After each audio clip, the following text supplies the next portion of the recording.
All right, today on Science of Kabbalah, Kabbalah 101, Amalek is alive and kicking. Want to know why? Stick around, you're going to find out. Be right back. In just a minute. Where did my shot go? Where'd it go? Oh, there it is. Here we go. All right.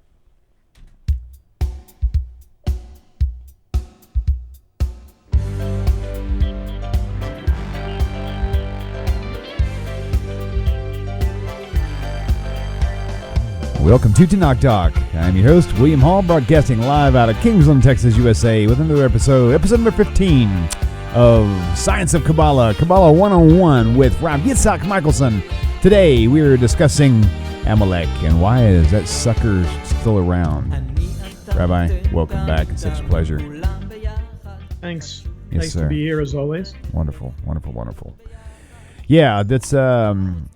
sometimes I like it when we don't talk about the show ahead of time because it leaves me in complete suspense. I have no idea what to expect. So this is going to be fun for me. Now I can't say I don't either. I can't guarantee the same surprise look on my I was going to say look on my face when we do the radio show. That wouldn't matter. I can't guarantee the same surprise effect in an hour from now. But hey, at least by then I'll have some clues of what's going on. Welcome back. Welcome back. Thank you. Yes, sir. So,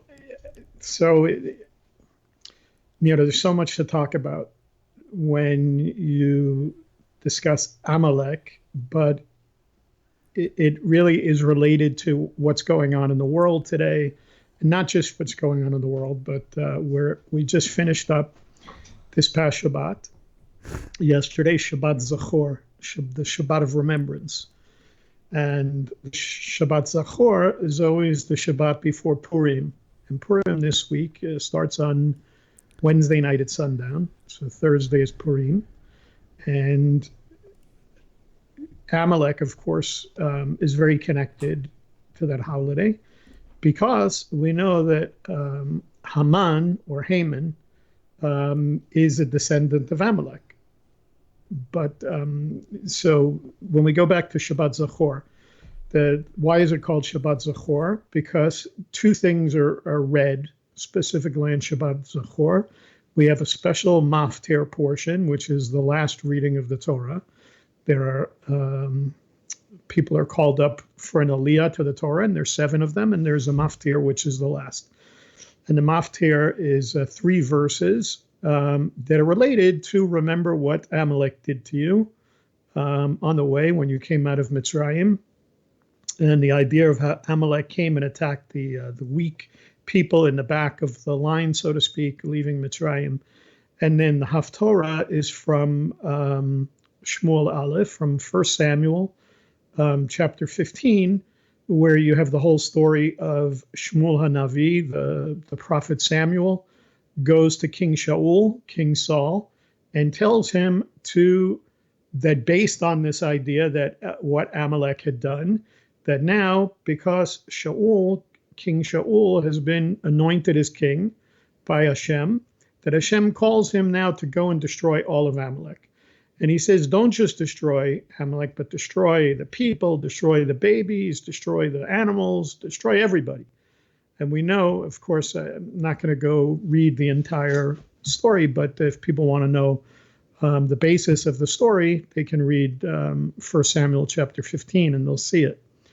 And of course, what ends up happening is that King Shaul doesn't do it. He doesn't kill all of he spares King Agag, the king of the Amalekites, and he spares the best of the flocks. And so we might get into that a little bit. I just wanted to give people an understanding of where Amalek is connected to this. And of course, like I said, we have the story of Haman, who is the evil advisor of a king Ahasuerus, who was the king at the time in Persia. Now, what's interesting is that a lot of times people don't make the connections in these. It was interesting to me that I think it was in the movie 300. Did you ever see that movie?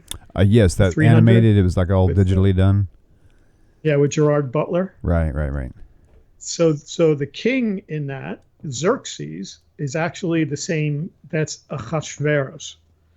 So a lot of people don't make that connection. But I think if you go to the book of Ezra, chapter 4, it speaks about different kings of Persia at the time. It'll talk about Cyrus and Darius.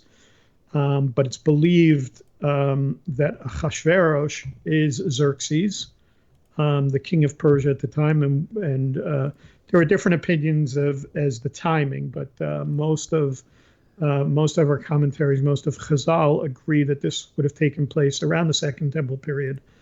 And there was a reason why that we'll get into as to why the feast that Ahasuerus had during the story of Purim in the book of Esther was so terrible. So I'm just kind of giving generalizations right now. But the thing is that when you think about what's going on today with attitudes around the world, with anti-Israel and anti-Zionism and the BDS movement, and even I hate to bring it up because I always say that I feel like it was Michael Corleone in one of the Godfather movies, where he talked about just when I got out, they pulled me back in again. I used that line in a video that I did about 3 or 4 years ago on Mashiach ben Yosef. I thought at the time it was very important to do a video on the difference between Mashiach ben Yosef and Mashiach ben David, and give all of the sources in Judaism to show how neither Mashiach ben David nor Mashiach ben Yosef could be talking about Jesus. Mm-hmm. So what happens in the midst of all this that I'm talking about with anti-Israel and anti-Zionism, anti-rabbinics and BDS and everything else is I have a friend contacts me the other day, and she sends me a link to a video, and she said, "Have you seen this?" And I didn't know anything about it, so I put on the video, and it first came on with this guy presenting all kinds of verses from the New Testament and talking about the book of Revelation. And the next thing I know, it's me on the video.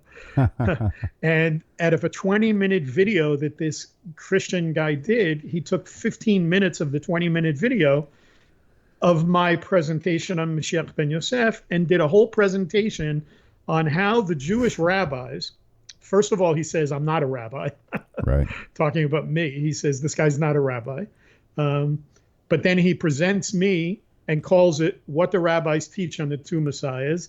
And then he has the nerve to use my presentation to try and prove that the two messiahs that the Jews are talking about, that rabbis are talking about, that I'm talking about, are the beast and the false prophet of Revelation chapter 13. Wow.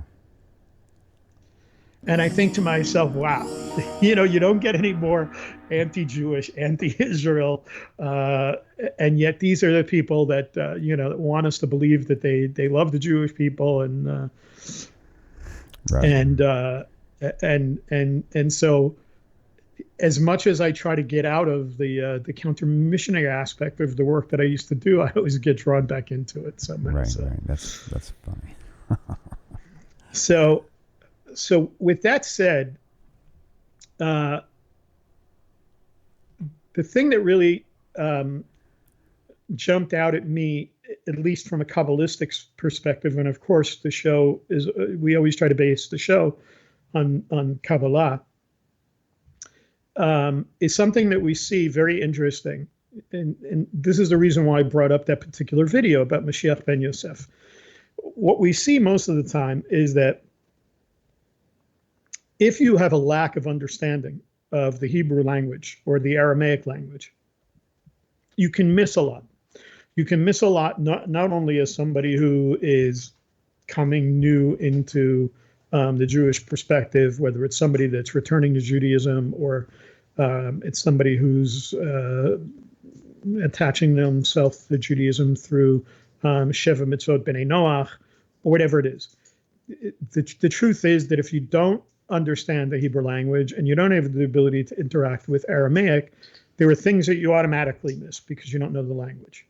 Past that, there are things that you'll absolutely miss because of the nuances that we see in both Hebrew and Aramaic, meaning that there are times when you can see just a change of one little letter in Hebrew or one little letter in Aramaic that can change your understanding of what's being spoken about. And we see a situation like this in both the story of Purim, in what I spoke about in Achashverosh, and what it relates to is clothing. And it's going to make sense at some point, this idea of talking about Amalek and talking about Amalek is alive and talking about different types of clothing and the kind of things that we wear.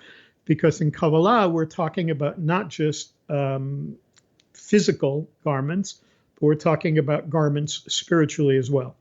So in order to understand this, one of the things that we see in the Kabbalah, before we get into like this week's Torah portion, and when we got into this past Shabbat, we were in Parshat Vayikra, you see different things being spoken about related to Amalek.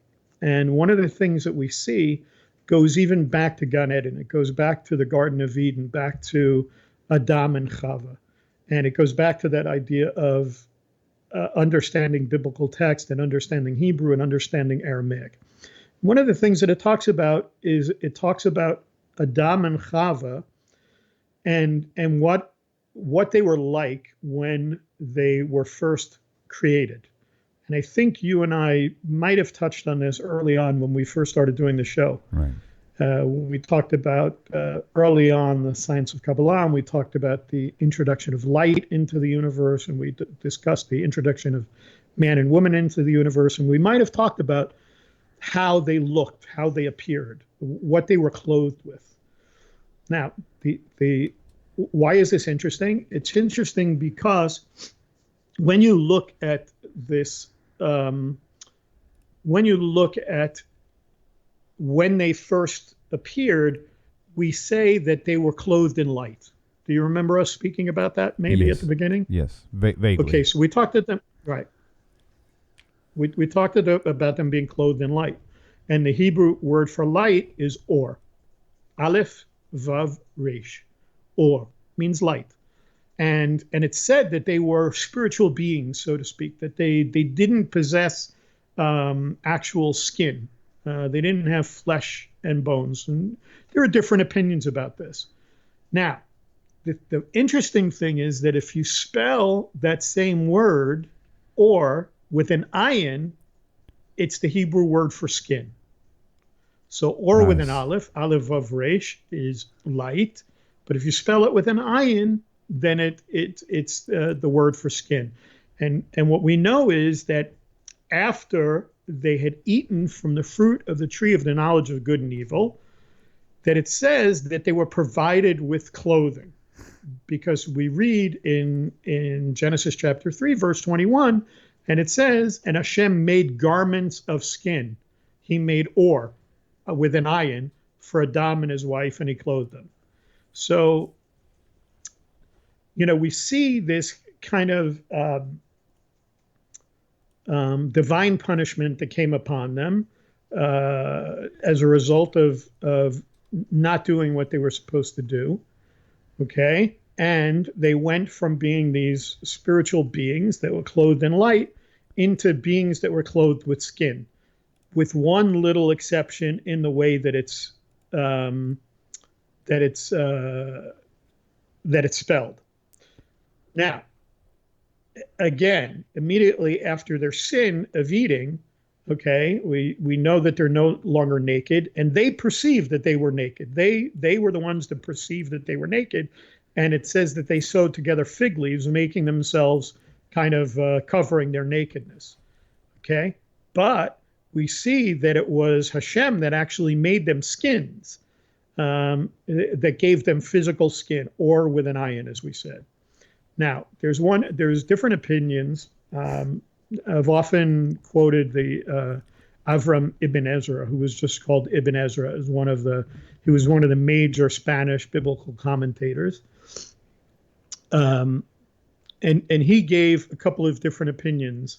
He gave up three possible explanations. The first one related to this concept of the skin was that that first Adam and Chava had been created without an external layer of skin or an exterior layer of skin, that anatomically they consisted wholly of just flesh and bones, which would explain this idea of not having skin but being clothed in light. He gave the opinion that maybe that Gan Eden at the time had the type of environment that didn't require them needing to be protected by skin, so to speak. And the second one was that he said it could simply be understood that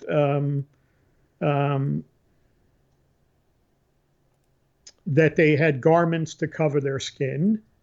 And then finally, he brings up another opinion to the effect that back then there was an animal that lived that bore the shape of a human, which God had skinned for human benefit. Now, that's kind of a crazy one, but those are three opinions that came up. But after you look at these kind of far-fetched explanations within it, you kind of come to the conclusion that, how do I say this? That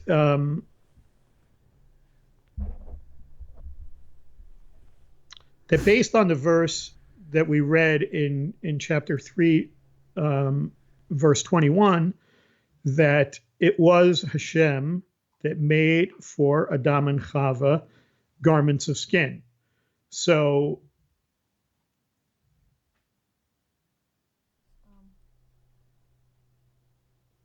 can you hear me now? Yeah. Okay. Sorry. So now I'm just kind of trying to get my thoughts together because I I kind of went off in a direction here.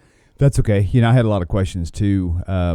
Just for grins, give the listeners while your brain is recalculating a couple examples of Amalek being alive and well. I mean, one would be like Hitler. Of course, he's not alive anymore, but that's not the point. Well, so I'm gonna get there in a minute. I just want to touch on one more thing related to this. Okay, perfect. I wanted to touch on this because I was going in a particular direction with this idea of the skin and the idea of clothing and why that's so important as it relates to Amalek and Purim and things like that. Because, of course, on Purim, we wear costumes and we wear masks.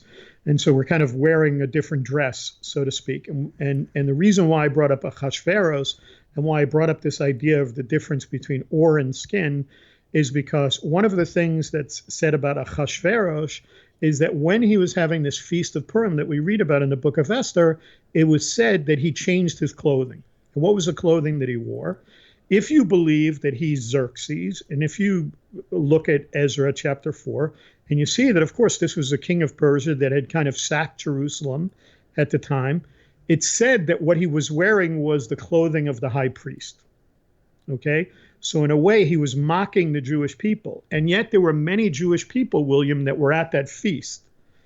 And they had, in a sense, kind of acculturated or assimilated to the point where they were willing to sit there at a feast with a drink in their hand and party and partake of this while this king, a non-Jewish king, was wearing the garments of the high priest. Now, I'm going to bring it back to the Kabbalah in this, because when we're talking about that idea of the difference between or and or with an aleph and or with an ayin being light and skin, there's also something related to the garments of the high priest that we read about in the Zohar related to this concept. And what it is it talks about that the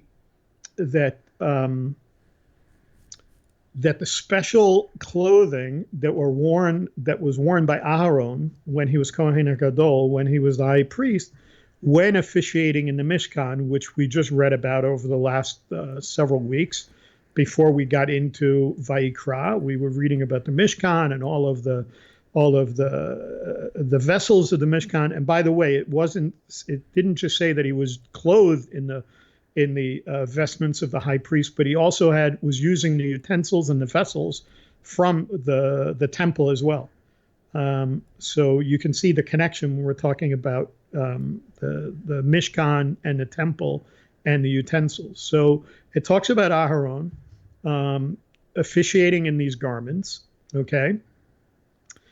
But that these are remnants in the same way that when you think about after the sin of Adam and Chava, that in a way they only possessed remnants of the supernal light or the pure light of that ore that they originally were clothed with, and then it was skin, okay, is the same way that the garments of the high priest are seen both in a physical sense and in a spiritual sense, meaning that they also contain remnants of pure light. And the Zohar talks about this. So one of the things that the Zohar talks about is it calls the garments of the high priest, it calls them Bigdei Sarad. Bigdei Sarad from Exodus chapter 39.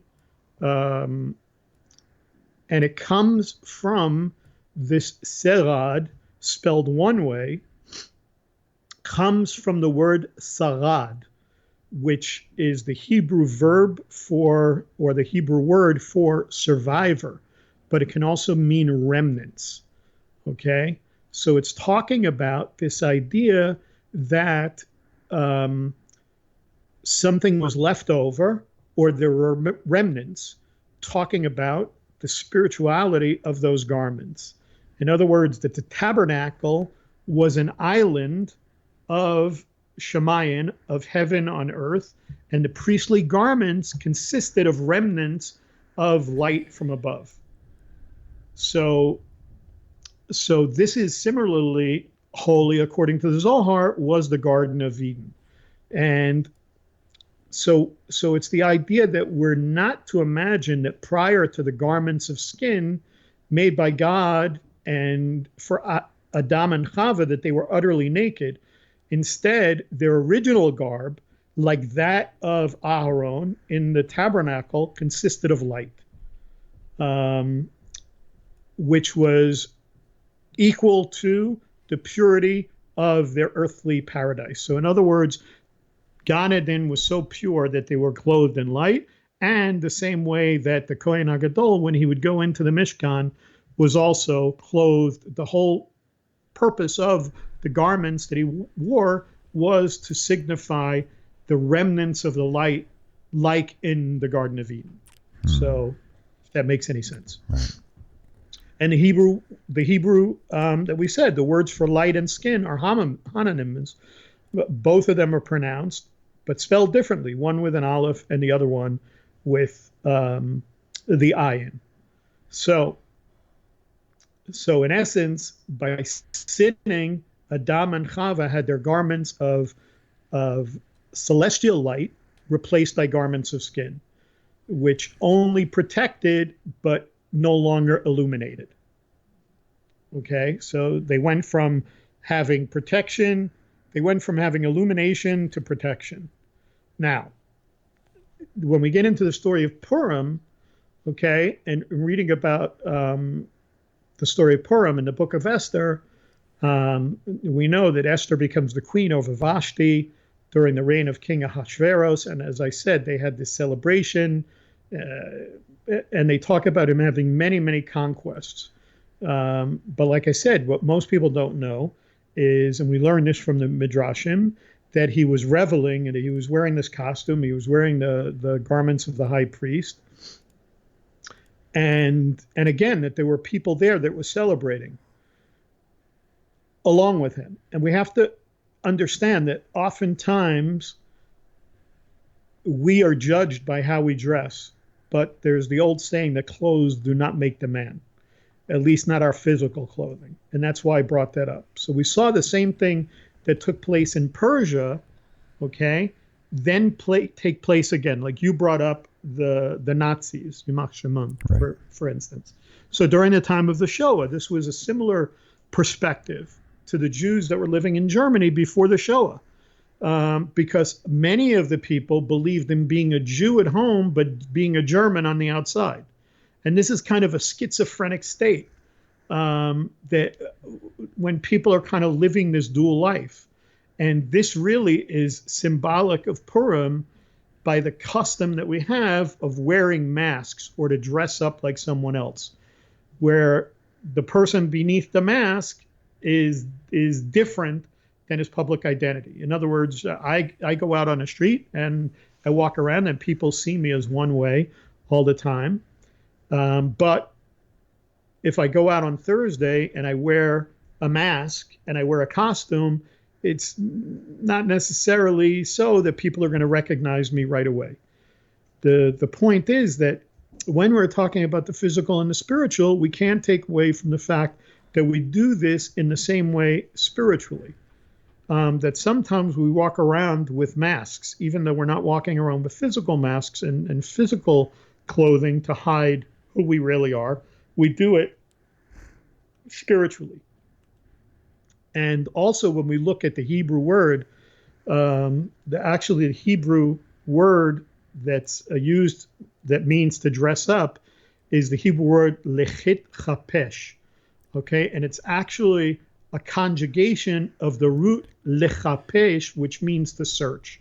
So it's kind of, you can kind of take it to mean that while there are times that we dress up as someone else, that really this idea of dressing up or trying to change ourselves or wearing masks, whether it's physical or spiritual, really has to do with a search for oneself, where a person is really looking and searching for themselves. Another very interesting thing related to the Hebrew is the fact that the first time we see the word Jew or Yehudi actually appears actually in the book of Esther, where Mordechai, even though he's not from the tribe of Yehudah, he's actually from Binyamin, he's called Mordechai the Jew, Mordechai the Yehudi, Mordechai ha-Yehudi in Hebrew. And the sages teach us that Mordechai, who adamantly refused to bow down to Haman or Haman at all costs, okay, that is the person who is really considered the Yehudi, the person that is a Jew. That's why Mordechai was considered Mordechai Yehudi, because he refused, without any doubt, he was unwilling to compromise himself. And what do we see that related to clothing? We see it relating to clothing when we read the book of Esther. What did Mordechai do? Mordechai, the first thing that he did was he dressed up, but he put on sackcloth and ashes. He put on the clothes of mourning. And Esther was appalled by that. Esther was appalled because she thought, how could you do something like that? The king is having a party, the king is feasting, he's having this, if she sees him, I'm sorry, if the king sees him, not if she sees him, if the king sees him, there's going to be hell to pay because he's clothed in mourning while the king is celebrating. So it really would have been seen as a symbol of rebellion. So she pleaded with Mordechai. She even sent him a change of clothes, we remember. And so we know that Mordechai refused, and he basically, we know in the story that he told her that at that point that she was being used by Hashem, that Hashem had raised her up, for such a time as this, and that if she didn't take on that role that she was supposed to take on, that Hashem would raise somebody else up. So what does she do in this idea of putting on clothing again? Is that she put on the clothing of the queen, assuming the persona that would gain her the ability to enter into the inner sanctum of the king in order to in order to go before him and tell him what's what. Now, we have to remember what was happening, that even though he was having this great party, we know that there was a plot underfoot that we read in the book of Esther, and that Mordecai had gone and saved the king from this plot. So you can imagine at this point that the king has to be very paranoid, knowing that there was a conspiracy going on in the palace, and was probably, not too keen on who was going to come and who was going to come talk to him in his chambers. That's why it was very significant what Esther did. She could have really been in a lot of trouble for the way she approached him. So Esther puts on her royal garb, we know this, and goes to see the king. And of course, I'm sure she looked rather stunning. They said she was quite beautiful, and the king was enthralled with her, and he gave her, he was offered her anything up to half his kingdom. And there's some interesting commentary on that as well, as it relates to his destruction of Jerusalem and what he did at the time, that there were limits to what he was willing to do. But there was also the idea that she invited Haman along at the same time. And you have to realize that she had this kind of exquisite plan where she was kind of pitting Ahasuerus's paranoia against the megalomania of Haman. You remember Haman wanted to, destroy the Jewish people, right? And he really was a megalomaniac. So she was kind of pitting one against the other. So we know at this point the king's mind is kind of reeling. He, on the one hand, Esther wants to see him, which is kind of understandable, but why is she inviting Haman to this? So he's trying to figure out what's going on. And Haman, on the other hand, he has to be like out of his mind happy because he's being invited to one of the most exclusive events, as a megalomaniac, of course. He's getting invited to this special party that she's going to have. He had to be, high as a kite at this point.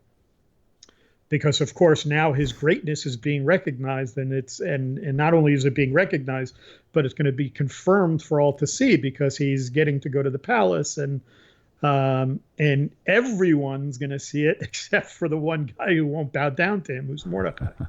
And that's really enough to send Haman off the deep end. And of course he comes home seething. We know the story, and his whole day has been ruined by Mordecai the Jew, and he's advised to hang Mordecai and to be done with this guy once and for all. And so we see that his kind of upsetness or his depression is overcome by the gallows being built, because he thinks that he's going to end up destroying Mordecai. But we know what ends up happening, because as a result of when he finds out that there were all these people that have been in cahoots, and that Mordecai is the one that alerted him to the plot, the whole thing gets turned around, right? We know that at this point, Haman enters into the king's chambers where they're having this party, and Ahasuerus asks him what should be the proper reward for someone who the king wishes to honor. And Haman, so caught up, the narcissist that he is convinced, of course, that he's the object of the king's favor. So he lets down his guard and reveals his true aspirations, which is to wear the king's clothing and the king's crown. And he says that person should be paraded through the town. Of course, when the king commands Haman, this notorious anti-Semite, to do all these things for Mordecai, the Jew, and to personally lead the horse through the streets, he's devastated. because now he's not going to wear the king's clothes as he thought he would, and he's relegated to almost being at the level of a stable hand, because he now has to go and get the horse and lead it around. And Haman has to lead it around, and not only that, but he ends up. We know what the story is, that at the end that Haman had built a gallows for himself. Now, what I wanted to get into was in this idea of, so every year on Purim, which is a holiday that was created based on this story, we read the story of Esther. We read the Megillat Esther. We make parties. We drink wine. There's something called Ad Lo Yada, that you're supposed to drink until you don't know the difference between curse Haman and bless Mordechai. But there's another integral part of the Purim experience, which I talked about, which was this idea of dress up. And this is why I spent so much time talking about clothing. Because Purimism is a reminder that we spend so much of our lives dressing up and leading our lives that are in opposition to the remnant of light that our souls are clothed in. When I talked about that supernal light, that idea of Gan Eden, we are also spiritual beings that originally came down as spiritual souls. And yes, we have flesh and blood now.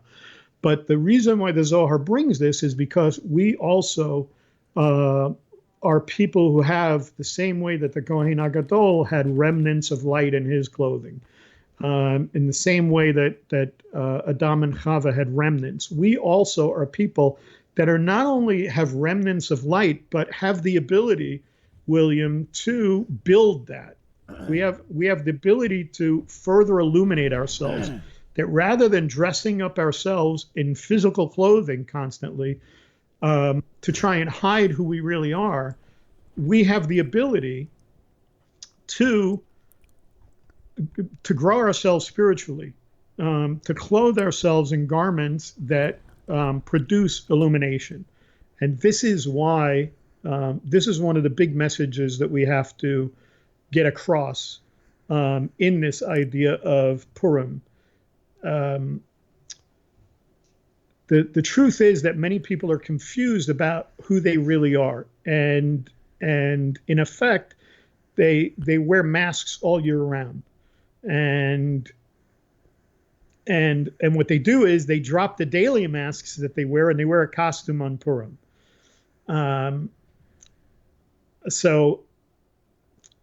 But there's something else that we clothe ourselves in, and it's hidden on the holiday of Purim, and that's related to Amalek. And that's what I want to finish up with here with the few minutes that we have left here. Because we said that Amalek is alive and kicking. And I started off talking about the anti-Israel and the the BDS movement and anti-Zionism and everything else. And that really is the spirit of Amalek that exists even today.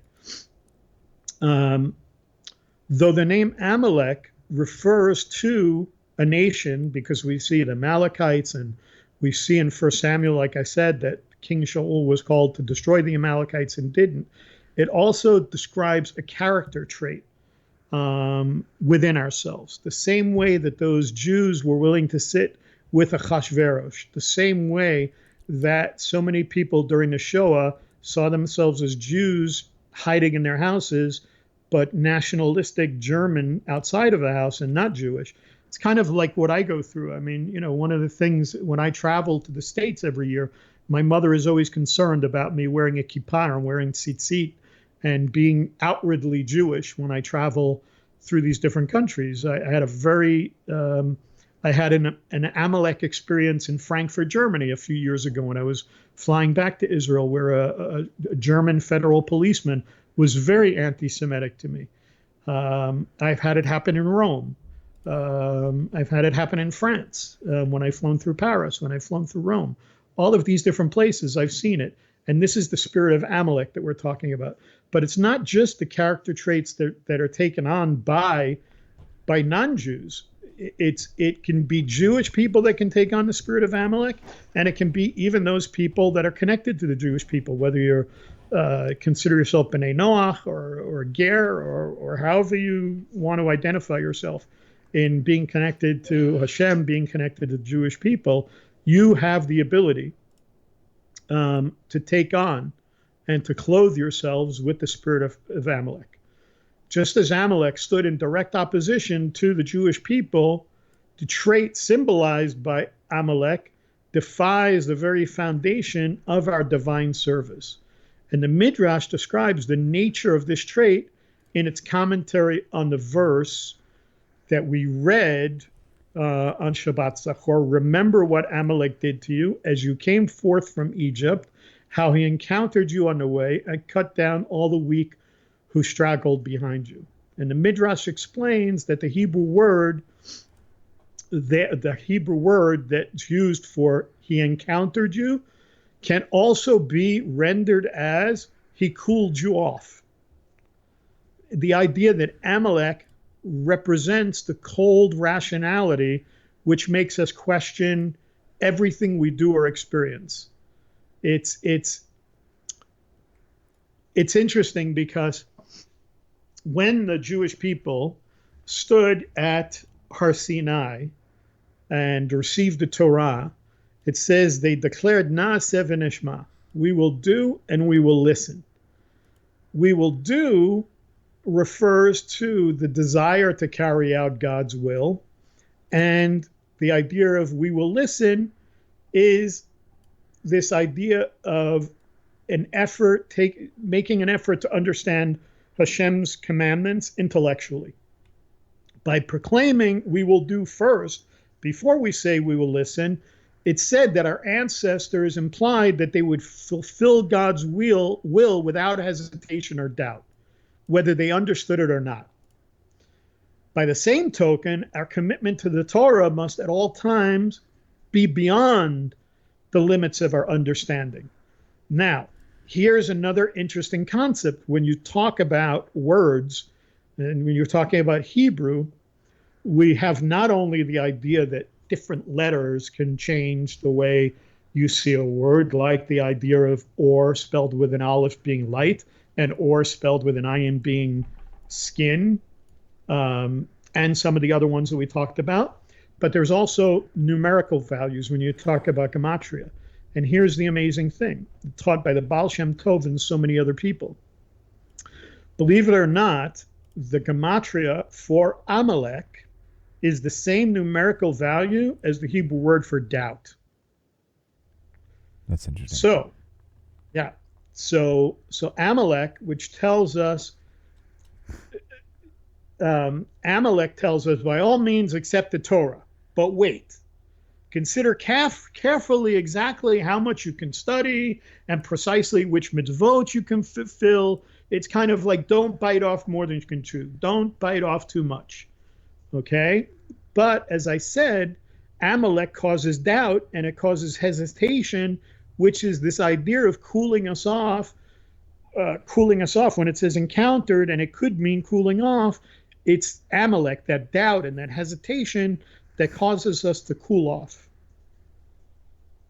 And what we need to do is to kind of battle this inner war that goes on with Amalek. It really means devoting ourselves to Hashem and devoting ourselves to the service of Hashem, observing the Torah, observing the commandments that are related to us with diligence and enthusiasm that are not confined by our reason, not by our hesitation and by our doubt. And we saw the historic error with Shaul. We talked about it. So we can understand how Shaul's error in allowing King Agag and Amalek's choice heroes to live is connected to that character trait personified by Amalek. We know that Shaul did in other words, Shaul, when you read that story in 1 Samuel 15, he didn't intend to transgress God's will in his mind. He actually thought he was righteous. and he was God's chosen. He was the king.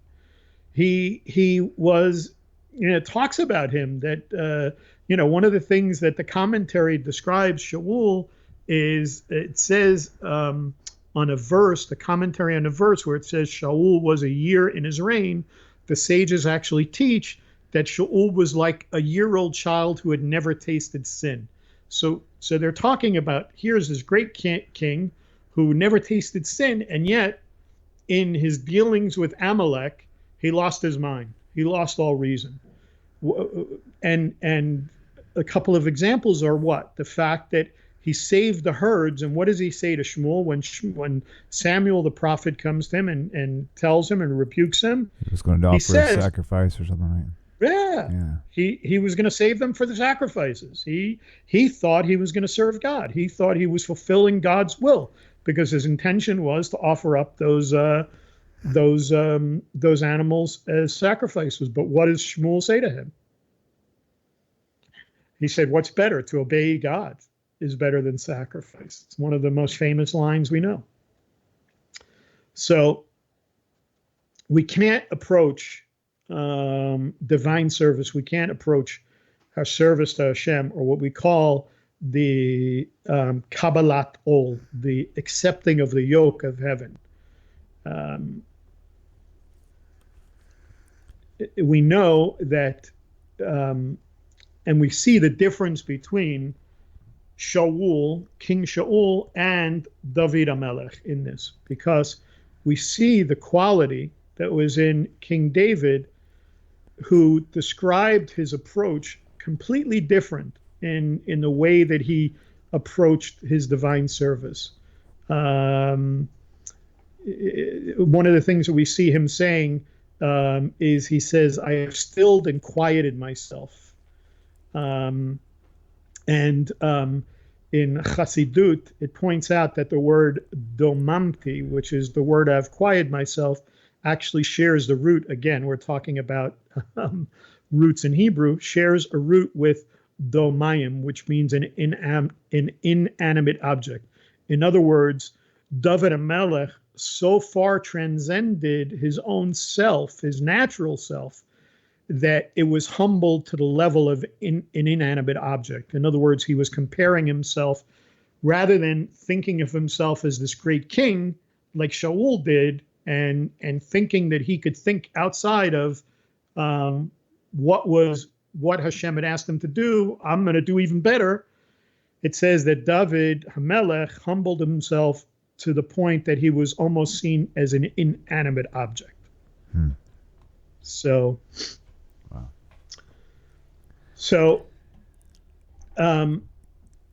So when we're talking about this idea of taking on this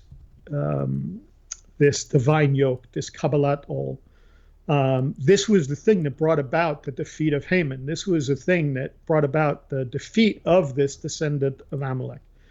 And this is also alluded to in that description when we called Mordechai HaYehudi, Mordechai the Jew. Literally, this word means that he's a descendant of the tribe of Yehuda. And yet we know that Mordechai was actually from Binyamin, and he was related to who? He was related to King Shaul, because King Shaul was also from Binyamin. And likewise, throughout the Megillah, the Megillat Esther that we read, the entire Jewish people are called Yehudim, without distinction as to tribal origins. And one of the derivations of this word, another thing that comes from this idea of Yehudim, which is this kind of self-effacing acknowledgement and taking on this idea of the Kabbalah, this divine yoke, is the word hoda'ah, which has to do with praise, but can mean announcements as well. All of this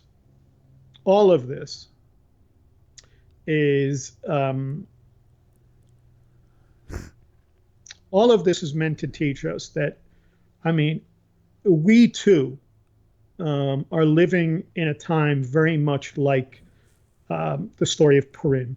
We too are living at a time when the Jewish people are being oppressed. We're seeing, like I said, anti-Semitism rising. Many people say that it's rising at the rate that we haven't seen since the 1930s in Nazi Germany. We're seeing that we live in exile, even those of us that are blessed enough to live in the land, living in Israel. We can't look past the fact that we live in exile, and that every day our commitment to Hashem, our commitment to Torah, and our commitment to the mitzvot is challenged by voices from both within and without. And it comes from a very smoothly spoken Amalek that exists both without, from those voices from without Amalek, but also that the Amalek within that causes us to hesitate and to doubt.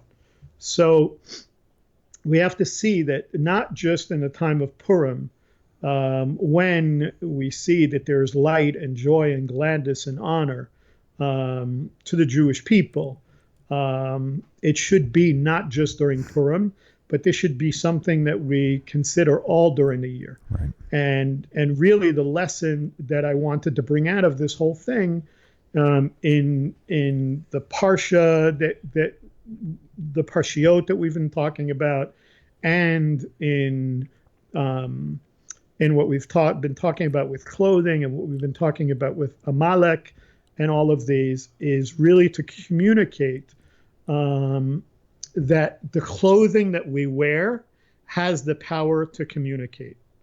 And we need to be sensitive to exactly what messages we're sending out. Because at the end of the day, our spiritual health depends upon it. Because the more dignified our clothes are, the more we become free to see ourselves in the pure light of our souls.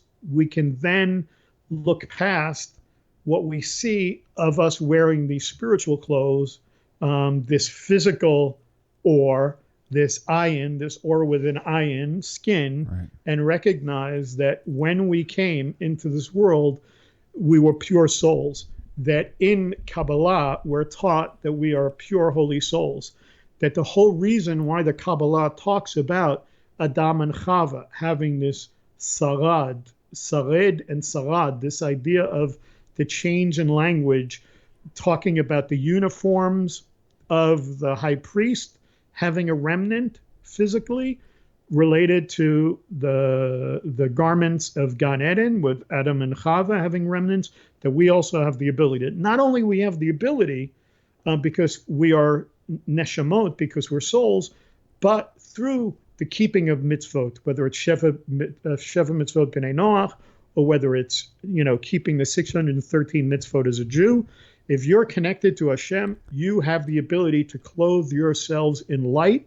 You have the ability to illuminate, and you have the ability to affect those around you, and to illuminate out to them, and to illuminate out to the world. So, B'ezrat Hashem, hopefully what I had to say made sense today.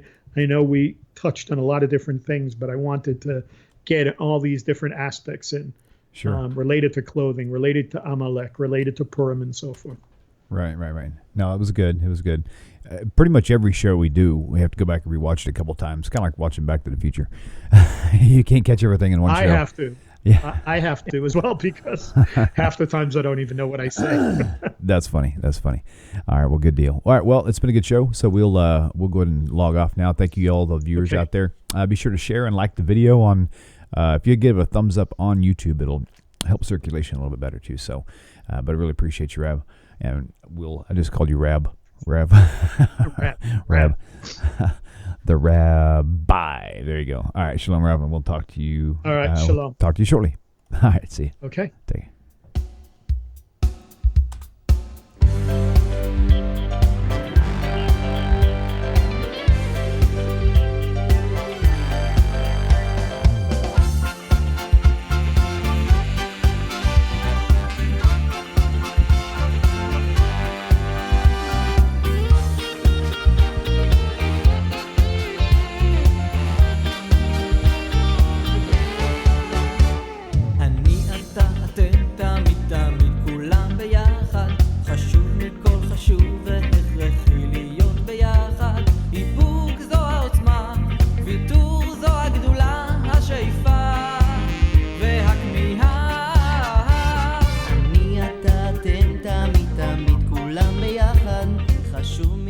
חשוב